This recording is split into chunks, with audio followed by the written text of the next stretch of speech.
আজকের এই শুকরানা মাহফিলের সম্মানিত প্রধান অতিথি, বিশেষ অতিথিবৃন্দ, সম্মানিত দায়িত্বশীল বৃন্দ, সামনে উপস্থিত প্রিয় তৌহিদি জনতা, আমরা আজ এক আনন্দঘন পরিবেশে উপস্থিত হয়েছি।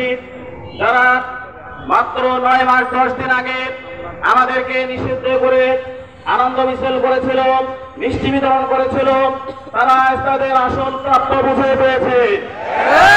সংগ্রামী তৌহিদি জনতা, এই আওয়ামী লীগ, সন্ত্রাসী লীগ এমন কোন অপকর্ম নেই যা তারা সংগঠিত করে নাই। তারা বিশ্বকর্ম আলমী দিন আল্লামা সাঈদীকে ফাঁসির দণ্ড রায় দিয়ে বিনা বিচারে 1.5 শতাধিক নিরীহ জামাত ইসলামী এবং ইসলামী ছাত্র শিবিরের নেতা কর্মীদেরকে হত্যা করেছিল।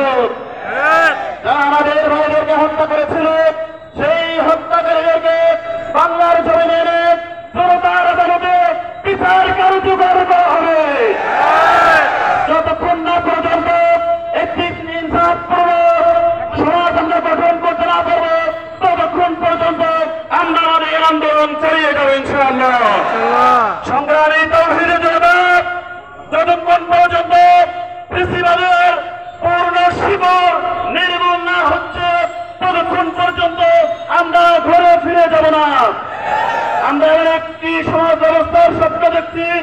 এই সমাজ ব্যবস্থায় কোন চাঁদাবাজি চলবে না, কোন দখলদারিত্ব চলবে না, কোন লুণ্ঠন চলবে না, কোন সৃষ্টিবাদী চলবে না। যদি কোন ব্যক্তি, কোন দল, কোন গোষ্ঠী চাঁদাবাজির স্বপ্ন দেখে, ভোট ডাকাতির স্বপ্ন দেখে, তাদেরকেও আওয়ামী লীগের মতো দিল্লিতে পাঠিয়ে দেওয়া হবে। জমিনে তাদেরকে জায়গা দেওয়া হবে না। এই জন্য সকলকে সদয় দৃষ্টি রাখতে হবে। কোন